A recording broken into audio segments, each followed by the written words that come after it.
Elaine Jenkins woke up at 5:30 a.m. on a Tuesday morning.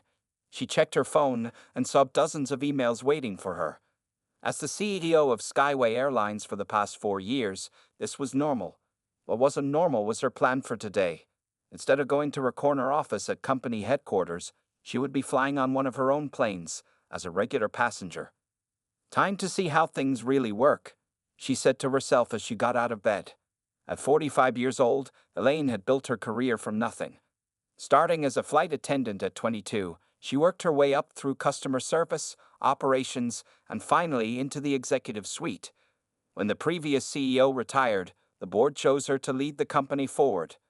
Under her leadership, Skyway had grown to become the fifth largest airline in the country. Elaine's assistant, Miguel, had tried to talk her out of this idea. "Let me book you on the executive jet," he had pleaded yesterday. "Or at least let me arrange VIP treatment if you insist on taking a commercial flight." Elaine had smiled and shook her head. "That defeats the whole purpose, Miguel. I need to experience our airline exactly how our customers do. No special treatment." Now, as she packed her small carry-on suitcase, she felt excited. This undercover trip would give her real information about how Skyway was performing. She had been reading customer reviews online, and while most were positive, some complained about inconsistent service and staff who didn't follow company policies. Elaine chose her outfit carefully: dark jeans, a simple blue sweater, and comfortable flats. She put on minimal jewelry and pulled her curly hair back into a simple ponytail. Looking in the mirror, she barely recognized herself without her usual business suits and styled hair. Perfect. No one would guess she ran the company. She booked her own ticket using her personal email address. First class from Chicago to Atlanta, where she would attend a transportation industry conference. She specifically chose Flight 2857 because it had received mixed reviews online. The Uber dropped her off at Terminal B at O'Hare International Airport at 7:45 a.m. She joined the crowd of travelers entering the building, pulling her small suitcase behind her. For the first time in years, she stood in the regular check-in line instead of using the priority lane. "Good morning," said the young man at the counter when her turn came. His name tag read Derek. He didn't look up from his computer as he asked, "Can I see your ID, and where are you flying today?" Elaine handed over her driver's license. "Atlanta, Flight 2857. Derek typed on his keyboard, still not making eye contact. "Window or aisle preference?" "I already selected a window seat when I booked," Elaine replied, watching his reaction carefully. "Right. Boarding pass is printing now." He finally looked up and handed her the document along with her ID. No smile, no "have a nice flight," nothing. Elaine made a mental note. This wasn't the friendly service Skyway was supposed to provide. She thanked Derek and headed toward security. The security line moved slowly. Elaine watched as TSA agents spoke harshly to confuse elderly travelers and rushed families with small children. Another note for her growing list of observations. Once through security, she found her gate and sat down to wait. She had 40 minutes before boarding would begin. As she watched the gate agents prepare for the flight, Elaine felt a mix of excitement and nervousness. Would her employees recognize her? How would they treat her if they didn't know who she was? Little did she know that this simple undercover trip was about to become much more than a routine quality check. At Gate B17, Elaine sat quietly observing the Skyway staff. The gate agent, a woman named Tanya, according to her name tag, was working alone despite the full flight. She looked stressed as she tried to handle passenger questions while updating information on the computer system. This is exactly why I needed to do this, Elaine thought. Her management team had assured her that each gate had proper staffing, but clearly that wasn't happening here. The boarding area filled up quickly. Elaine noticed a middle-aged white woman with expensive designer luggage sitting across from her. The woman spoke loudly into her phone, complaining about something while checking her watch every few minutes. Beside her sat a young man who appeared to be her son, looking bored as he scrolled through his phone. "I paid good money for these tickets," the woman said into her phone. "First class for me, but they claimed they were sold out when I tried to upgrade Tyler too." The young man didn't react, seemingly used to his mother's complaints. Elaine made a mental note to check if the airline's booking system was functioning correctly. If first class was truly sold out, the system should show that consistently. At 8:45 a.m., Tanya announced that boarding would begin soon. She looked relieved when a second gate agent finally arrived to help.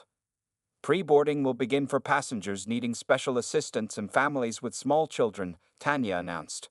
A few passengers lined up, including an elderly man with a cane and a woman with twin toddlers. The white woman with the designer luggage stood up too, pulling her son with her. "Mom, we're not supposed to go yet," the young man whispered. "Don't worry about it, Tyler. They never check," she replied loudly enough for Elaine to hear. When they reached the gate, Tanya politely stopped them. "I'm sorry, ma'am, but are you pre-boarding for a special assistance reason?" The woman looked offended. "Well, yes, I'm in first class and this is my son. First class boarding will be announced shortly, ma'am. And family boarding is for children under 12, Tanya explained patiently. "This is ridiculous," the woman said, but stepped aside. Elaine smiled slightly. At least some staff follow proper protocols. Soon, the announcement came for first-class boarding. Elaine gathered her things and got in line, finding herself right behind the loud woman. The son remained seated in the waiting area. "Aren't you coming, Tyler?" the woman called out. "Mom, I told you, I'm in economy. They won't let me board yet," he answered, looking embarrassed. "Nonsense. Come here," she insisted. The young man reluctantly joined his mother in line. When they reached the gate, Tanya checked the woman's boarding pass. "Welcome aboard, Mrs. Winters. You're in seat 2A, she said with a professional smile. Then she checked the son's boarding pass and frowned slightly. "I'm sorry, Mr. Winters, but economy boarding won't begin for another 10 minutes. "He's with me," Mrs. Winters said firmly. "He should board when I do." "I understand, but we board by cabin class, not by family groups for adult passengers," Tanya explained. Mrs. Winters' face hardened. "Do you know how much I paid for my ticket?" "Mom, it's fine," her son said quietly. "I'll wait." The line behind them was growing. Elaine watched with interest as Tanya handled the situation. "Mrs. Winters, your son will be able to board very soon. If you'd like to wait with him, you're welcome to step aside and board together when economy begins," Tanya offered. Mrs. Winters looked furious but finally moved forward without her son. Elaine presented her boarding pass next. "Have a nice flight, Ms. Jenkins," Tanya said with the same professional courtesy. As Elaine walked down the jetway, she heard Mrs. Winters ahead of her, complaining loudly to another passenger about terrible service and how her son was being discriminated against. Elaine took a deep breath. The flight hadn't even started, and she was already collecting valuable information about passenger behavior and staff responses. Little did she know that Mrs. Winters would soon create a much bigger problem, one that would directly involve her. Elaine stepped onto the aircraft and was greeted by Mark, the lead flight attendant. He smiled professionally without any hint of recognition. "Welcome aboard. First class is to your right," he said, gesturing toward the front of the plane. Elaine thanked him and moved forward. The first-class cabin had only 8 seats arranged in 2 rows. Mrs. Winters was already settled in seat 2A by the window, arranging her expensive purse and placing items in the side pocket. When she spotted Elaine, her eyes narrowed slightly. Checking her boarding pass, Elaine confirmed she was assigned to seat 1C, an aisle seat in the first row. She placed her small carry-on in the overhead bin and sat down. From this position, she could observe most of the cabin and the boarding process. A flight attendant named Jessica approached with a tray of drinks. "Would you like water, orange juice, or champagne before takeoff?" "Water, please," Elaine replied, noting Jessica's friendly manner and perfectly pressed uniform. At least some things were meeting company standards. As Jessica served the drinks, Mrs. Winters called out loudly, "Excuse me, I need to speak with someone about my son's seating." Jessica finished serving Elaine before turning to Mrs. Winters with a patient smile. "How can I help you, ma'am?" "My son is boarding with the economy passengers, but there's an empty seat right here."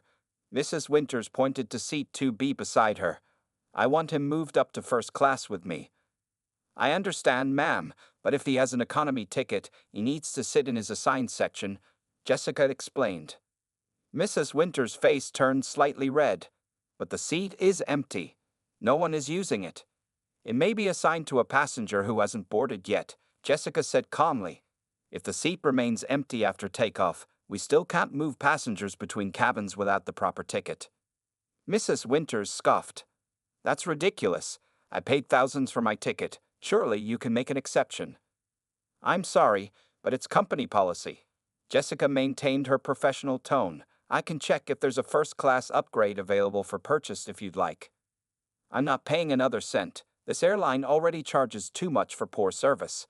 Mrs. Winters was getting louder, causing other first-class passengers to glance in her direction. Mark, the lead flight attendant, noticed the commotion and approached. Is everything all right here? Mrs. Winters immediately turned to him. No, everything is not all right. My son is being forced to sit in economy when there's a perfectly good seat next to me. I want to speak to someone in charge. Elaine watched carefully, interested to see how the crew would handle this situation. So far, they were following company procedures correctly. Ma'am, I'm the lead flight attendant on this flight, Mark explained. Our seating policy requires passengers to sit in their ticketed cabin class. It's not just about the empty seat. It's about the service level each ticket includes. As they spoke, economy passengers began filing past them toward the back of the plane. Mrs. Winters' son Tyler appeared, stopping briefly at his mother's seat. Mom, my seat is in row 15. I'll see you when we land, he said quietly, looking embarrassed by his mother's behavior. This is absurd. Mrs. Winters grabbed her son's arm. Tell them you should be allowed to sit with your mother. Tyler looked uncomfortable. Mom, it's fine. I don't mind sitting in economy. Mark intervened gently. Sir, please continue to your assigned seat for now. The boarding process needs to keep moving. As Tyler reluctantly continued toward the back, Mrs. Winters' attention suddenly shifted to Elaine, who had been quietly observing the scene. Wait a minute, Mrs. Winters said loudly, looking Elaine up and down. How is it that she gets to sit in first class while my son has to go to economy? Elaine raised her eyebrows in surprise as Mrs. Winters pointed directly at her. Ma'am, each passenger sits according to their ticket, Mark explained patiently. Mrs. Winters' eyes narrowed as she stared at Elaine's simple clothing and minimal makeup. I find it hard to believe she paid for first class, she said in a tone that carried clearly through the cabin. The moment hung in the air. Several passengers looked uncomfortable, while others seemed morbidly interested in the developing drama. Elaine sat perfectly still, realizing this undercover experience was about to become far more revealing than she had anticipated. The first-class cabin grew uncomfortably quiet.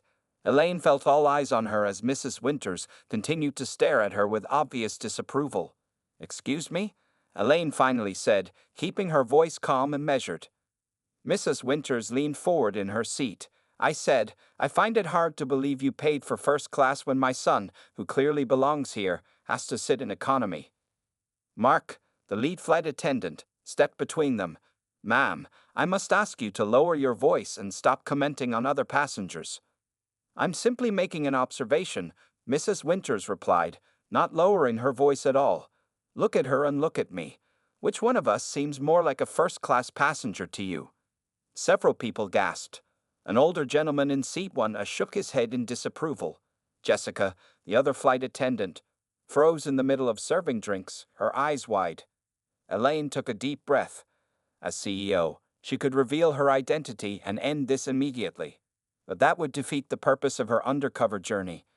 She needed to see how her staff handled discrimination without her authority to back them up. I have every right to be here, Elaine said calmly. I purchased a first-class ticket, just like you did. Mrs. Winters laughed sharply. Right, and I suppose you just happened to get upgraded while my son, who comes from a good family, has to sit with the regular people? Mark's professional smile had completely disappeared. Mrs. Winters, this is your final warning. Skyway Airlines has a zero-tolerance policy for discriminatory comments. Please stop immediately. Discriminatory? I didn't say anything about her race. Mrs. Winters looked around as if seeking support from other passengers. No one met her eyes. I'm talking about her clothes, her whole appearance. She looks like she should be serving drinks, not sitting in first class. More passengers were boarding now, squeezing past the scene on their way to economy. Some slowed down to watch the drama unfolding. A few had their phones out, possibly recording. That's enough, Mark said firmly. Miss Jenkins has a valid first-class ticket and will remain in her assigned seat. Your son has an economy ticket and will remain in economy. This discussion is over. But Mrs. Winters wasn't finished. She unbuckled her seatbelt and stood up, pointing at Elaine again. I want to see her boarding pass. I bet she was just upgraded because the airline needed to fill seats. Jessica stepped forward. Ma'am, please return to your seat. We're preparing for departure. Not until someone explains why she gets special treatment. Mrs. Winters insisted. I spend thousands on tickets with this airline every year. My family deserves respect. Elaine remained seated, watching how other passengers reacted.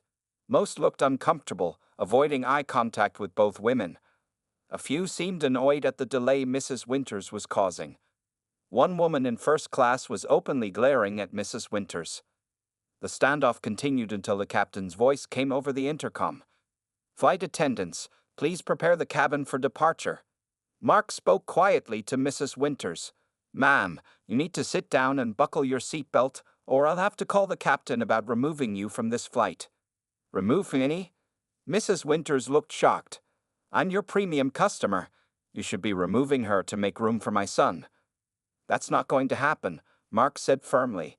Please sit down now. Elaine noticed a flight attendant from economy had come forward and was whispering something to Jessica. They both glanced at Elaine with sudden recognition in their eyes. Word was spreading among the crew about who she really was. Mrs. Winters finally sat down but continued to mutter loudly about preferential treatment and disrespect to loyal customers.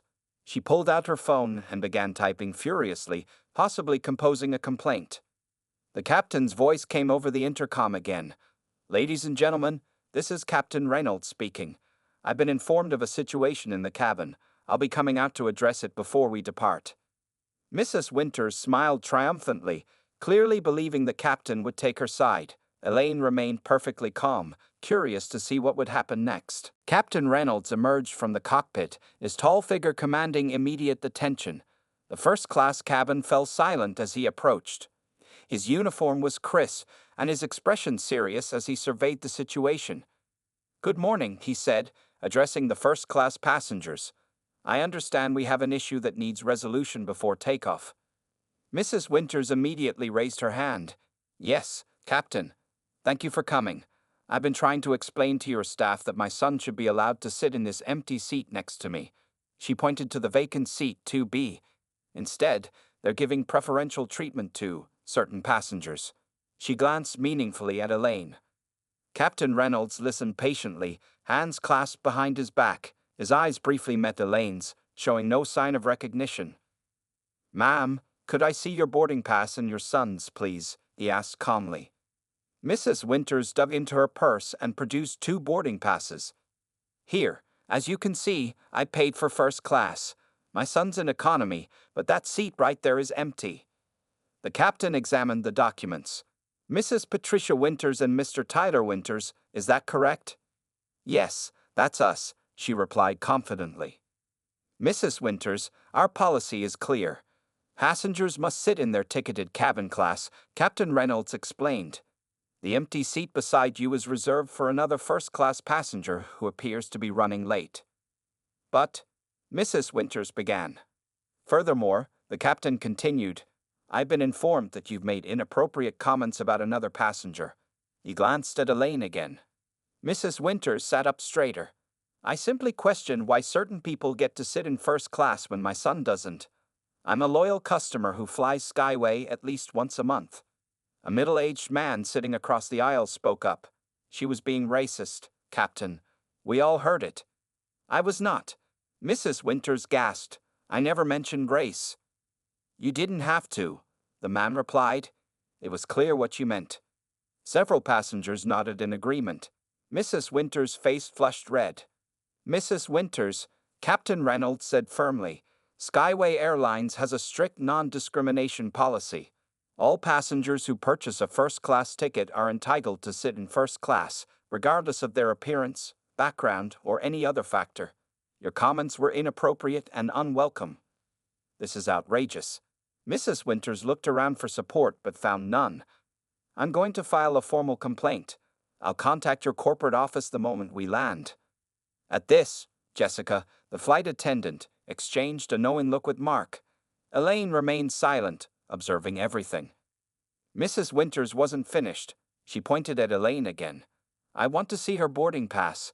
I bet she got a free upgrade while my son, who deserves it more, is stuck in economy. Captain Reynolds' patience was visibly wearing thin. Ma'am, no passenger is required to show their boarding pass to another passenger. That's private information. Then how do we know she belongs here? Mrs. Winters demanded. Elaine finally spoke up. I have every right to be here, just like anyone else who purchased a first-class ticket. Mrs. Winters scoffed. Right, and I'm supposed to believe that someone like you paid full price for first class? Which social program funded that? Gasps echoed through the cabin. Even passengers standing in the aisle waiting to reach their economy seats looked shocked. Captain Reynolds' expression hardened. Mrs. Winters, a comment crosses the line. I need to ask you, would you prefer to adjust your attitude and remain on this flight, or would you prefer to deplane now and take a later flight when you're prepared to follow our passenger conduct policies? The cabin grew deadly quiet. Everyone watched Mrs. Winters, whose mouth opened and closed several times without words coming out. Are you threatening to remove me from this flight because of who you are? She finally managed to say, pointing again at Elaine. I'm giving you a choice based on your behavior, not based on any other passenger, the captain replied firmly. What will it be, Mrs. Winters? Can you conduct yourself appropriately for the duration of this flight? Tyler, Mrs. Winters' son, had appeared at the front of the cabin, looking mortified. Mom, please stop. You're embarrassing me. Mrs. Winters looked at her son, then at the captain, then back at Elaine. Everyone waited for her decision. The tension in the first-class cabin could be cut with a knife. Mrs. Winters looked at her son's embarrassed face, then back at Captain Reynolds. Fine, she said through clenched teeth. I'll stay on this flight, but I want my complaint noted. It has been noted, Captain Reynolds replied evenly. Now, we need to prepare for takeoff. Tyler, please return to your assigned seat in economy. Mrs. Winters, please remain seated with your seatbelt fastened. Tyler gave his mother one last pleading look before heading back to his economy seat. The line of boarding passengers finally began moving again. Most avoided looking directly at Mrs. Winters as they passed, though a few shot disapproving glances her way. Captain Reynolds turned to Elaine. Ma'am, I apologize for this disturbance. Is everything all right? Would you like to speak privately? Elaine smiled politely. No need, Captain. You've handled this well. The captain nodded, then hesitated, looking at Elaine more carefully. A flash of recognition crossed his face, his eyes widened slightly, and he straightened his posture even more. Enjoy your flight, he said with newfound respect in his voice. He leaned closer and added quietly, We can speak later if you wish. Elaine gave a small nod, so he had recognized her after all. She wondered how many other crew members had realized who she was. As Captain Reynolds returned to the cockpit, Jessica approached Mrs. Winters with a tight smile. May I get you a beverage before takeoff? Sparkling water. Mrs. Winters snapped, refusing to make eye contact. Jessica served her quickly, then moved to Elaine. And for you, ma'am? Her tone was noticeably warmer. Just water, please, Elaine replied, maintaining her role as a regular passenger. Mrs. Winters pulled out her phone again, typing angrily. Jessica politely reminded her to switch to airplane mode for takeoff, which earned another scoff but eventual compliance. The rest of the boarding process continued without incident. Mark made one final check of the cabin, pausing slightly longer at Elaine's seat. Everything comfortable for you, Ms. Jenkins? He asked with a knowing look. Very comfortable, thank you, Elaine replied. Mrs. Winters looked up sharply at this exchange. She watched Mark's respectful interaction with Elaine, her eyes narrowing in suspicion. Once the boarding door closed, Mark made the standard pre-flight announcements. The empty seat next to Mrs. Winters remained unoccupied. This seemed to irritate her further as she glanced repeatedly between the empty seat and Elaine. Just before takeoff, Elaine noticed one of the economy flight attendants whispering to another while looking in her direction. Word was definitely spreading among the crew. She would need to address that later. Staff should maintain professionalism regardless of who was on board. The plane pushed back from the gate and taxied toward the runway. Mrs. Winters kept her gaze fixed out the window, her body language radiating anger and embarrassment. As they waited for takeoff clearance, the passenger in seat 1A, an elderly gentleman in a business suit, leaned across the aisle toward Elaine. "Excuse me," he said quietly, "you handled that situation with remarkable grace. I must say, you look familiar. Have we met before?" Before Elaine could answer, Mrs. Winters turned around in her seat. "Of course she doesn't look familiar. She's not exactly the country club type, is she?" The gentleman looked shocked. "Madam, that is quite enough." "Sir, it's all right," Elaine said calmly. She turned to Mrs. Winters with a steady gaze. "You seem very concerned about who I am. Would you like to know?" Mrs. Winters rolled her eyes. "I couldn't care less who you are. I just think my son deserves that empty seat more than you deserve yours." The plane began accelerating down the runway. Elaine smiled slightly and turned to face forward as they lifted into the air. She noticed Jessica and another flight attendant watching the exchange while securing themselves in their jump seats, both looking concerned. Once they reached cruising altitude, Captain Reynolds' voice came over the intercom. "Ladies and gentlemen, we've reached our cruising altitude of 35,000 feet. The weather looks clear all the way to Atlanta. I'd like to welcome you all aboard Skyway Airlines Flight 2857 and extend a special welcome to our distinguished guest in first class today." Mrs. Winters looked up from her magazine, her expression changing from annoyed to confused. "Skyway Airlines CEO Elaine Jenkins, who has chosen to fly with us today." The entire first-class cabin fell silent. All eyes turned to Elaine, who sat calmly in her seat. Mrs. Winters' magazine slipped from her fingers and fell to the floor. Her face, which had been flushed with anger minutes before, now drained of all color. "You're the CEO." Mrs. Winters whispered, her voice barely audible over the engine noise. Elaine nodded once, her expression neutral. "Yes, I am." The gentleman in seat 1 smiled broadly. "I thought you looked familiar. I saw your photo in Business Weekly last month. Your airline's quarterly results were impressive." Other passengers began murmuring excitedly. One woman asked if she could take a selfie with Elaine later. Another mentioned how he had invested in Skyway stock based on her leadership record. Mrs. Winters sank lower in her seat, looking as though she wished the floor would open up and swallow her whole. She fumbled to retrieve her fallen magazine, dropping it twice more in her flustered state. Mark appeared with the beverage cart. "Ms. Jenkins, would you prefer your usual green tea or something else today?" "Green tea would be perfect, thank you," Elaine replied with a warm smile. "Right away," Mark said, then turned to serve the other passengers with renewed enthusiasm. Jessica approached with a tablet in hand. "Ms. Jenkins, the captain asked if you'd like to review the passenger manifest and flight data during the journey. He also mentioned you're welcome to visit the cockpit after we land." "Thank you, Jessica. I'll review the data shortly," Elaine said. Mrs. Winters watched these exchanges with growing horror on her face. She grabbed her purse and stood up suddenly. "I need to use the restroom," she announced to no one in particular, then hurried to the back of the first-class cabin where the lavatory was located. While Mrs. Winters was gone, Tyler appeared from economy class. He approached Elaine's seat hesitantly. "Ma'am," he said quietly, "I want to apologize for my mother's behavior. What she said was completely unacceptable."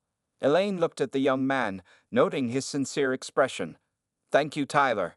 I appreciate that." "I've been trying to talk to her about this kind of behavior for years," he continued. "She doesn't realize how she comes across sometimes." "Perhaps this will be a learning opportunity," Elaine replied kindly. Tyler nodded. "I should get back to my seat before she returns. Again, I'm really sorry." As Tyler disappeared back to economy, Mrs. Winters emerged from the lavatory. Her makeup had been freshly applied, but her hands trembled slightly as she made her way back to her seat. She avoided looking at Elaine. Once seated, Mrs. Winters kept her eyes fixed on her magazine, though she hadn't turned a page in 10 minutes. The atmosphere in the cabin had completely transformed. Flight attendants moved with extra precision, other passengers kept glancing admiringly at Elaine, and Mrs. Winters remained unnaturally still and quiet. Halfway through the flight, Elaine decided it was time to address the situation directly. She unbuckled her seatbelt and walked the short distance to Mrs. Winters' seat. "Mrs. Winters," she said calmly, May I speak with you for a moment? Mrs. Winters looked up, her face a mixture of fear and embarrassment. Yes, of course, she managed to say. Elaine sat in the empty seat next to her, the very seat Mrs. Winters had wanted for her son. The irony wasn't lost on anyone watching.